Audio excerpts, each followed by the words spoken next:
Well, polls show the current frontrunner Donald Trump faces an uphill battle in the Badger State. Tomorrow's vote, you will look back and you will say it was the single greatest vote you've ever cast. That's when our country became great again. We will make America great again. Thank you, Wisconsin. I love you. Go out and vote. Former House Speaker Newt Gingrich is with me now. Speaker, great to have you with us. Some people are calling today Turnaround Tuesday. Are we going to be witness to a make or break moment in this race? Well, I don't think it's make or break for either of the front runners. It's, in a funny way, more make or break for the two big challengers. If Bernie Sanders were to, for some reason, not win tonight, it would be a disaster for his campaign. He has to win just to keep the momentum going.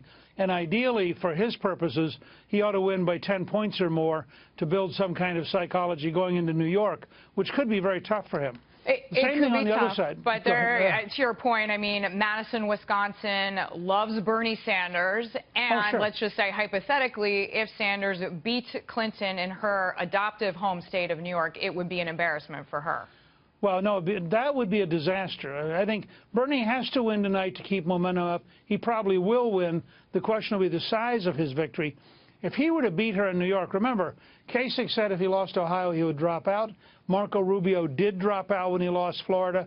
I don't see how Clinton could lose New York and really, in the long run, survive as the frontrunner. I think it would be a shattering blow. But she's ahead right now by something like 8 or 10 points, I think.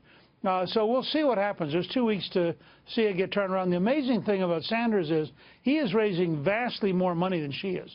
He has built this small donor base, and it is astonishing how many people now give him money every single month. And she was defeated by President Obama, right, back in the day with, as you mentioned, these amounts of $20 or $30. That's right. But I want to shift gears, Speaker, if you don't mind, to the GOP side. This recently it seems as if Trump is going to plan a series of policy speeches. So we don't know exactly when they're going to start, but the idea is just to mature the campaign, and I'm borrowing from his spokesperson, essentially a maturation of the campaign. He has had a very rough week, so the idea here to get him a little bit more formal and to let people hear his ideas on, I wrote down a quick list here, nation's military, education reforms, Supreme Court justice picks were the top 3 subjects. Is this going to be enough? Let's say he does this series, plans for this series. Is it enough if he gets beaten very badly by Senator Cruz in Wisconsin? Yeah, I think it depends on what badly means. If he were to lose Wisconsin the way that Cruz lost South Carolina and Arizona, where he got 0 delegates, I think if Trump comes out here with 0 delegates, that will really... Which is unlikely. Yeah, but that would really sort of startle everybody. If he loses, he gets some of the delegates, because remember, from his standpoint, what matters is does he keep adding to his total delegates until he gets to 1237. So if he gets 4, 6, 8, 10 delegates here, it's one more step. The next big stop is New York. He's ahead by more than 2 to 1 in New York. He's ahead by, I think, 18 points in Pennsylvania. So you have to look and think he's going to have a pretty good couple weeks. I actually believe he'd have been better off about 3 weeks ago to start these speeches. His APAC speech, done with a teleprompter, serious, substantive, very well received, was a model for him. And if he'd give a series of those, it would elevate his campaign, make it more acceptable, and I think broaden the potential appeal. And it would also allow him to give a little bit more precision when he's had time to think about it. I mean, we saw, particularly with abortion, I mean, he made a statement, he walked it back, he modified it. Right. I mean, it'll give him a chance, too, to clarify his ideas on some of these issues. Dr. Ben Carson's been on the show. He endorses Trump, and he saw it as, look, this guy is not a politician, so kind of give him a break. But at this point, it does seem, at this point in the campaign, he needs to get a few more precisions out to the public. I want to ask you, because you brought up the delegate number, is the governor of Ohio, Kasich, there to be a spoiler? Well, no, I think he's probably there to be a bargainer. I mean, he's going to bring a block of votes with him. It could be close enough that he could be the guy who decides between Trump and Cruz. So there's no reason for Kasich to drop out. You know, he has every right to run. I don't think he can get nominated under the rules because you have to carry 8 states to be nominated. But I do think from June 6th after the last vote in the primaries up until the time of the convention in July, Kasich could be a significant player in negotiating and seeing what finally works out if neither of the two frontrunners ends up with a majority coming out of June 6th.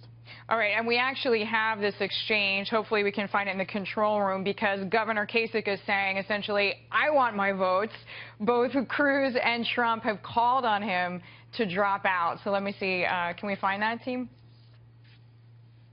Kasich, I don't think he's a player here. The guy's 1-32. Jeb Bush was doing a lot better than that. They were all, many people were doing better. It's called you get out. If you lose 49 states, you ain't going to be the Republican nominee. As of yesterday, we have now beaten Donald Trump in 11 states across the country. I am very hopeful after Wisconsin votes tomorrow that will be 12 states across the country.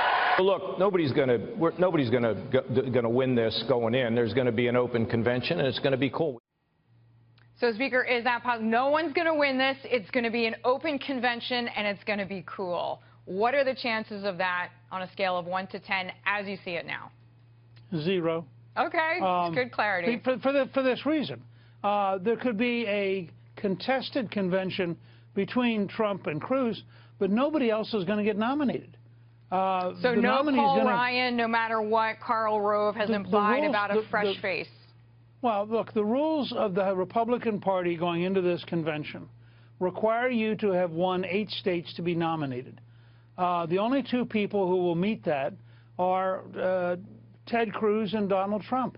Nobody else is going to meet it. So, and they're not going to be able to change the rules because the 2 guys who have 80% of the delegates don't want to change them. You know, so somebody's just not. This is a city of fantasies right now, and people are sitting around having a drink, making things up. They need to read the rule book and understand that Mitt Romney left us with a remarkably closed system, and it's not to the advantage of either Trump or Cruz to go back and fix it. All right, get out of the pub and read the rule book. Thank you very much, former House Speaker Newt Gingrich, with me there. Thank you, sir.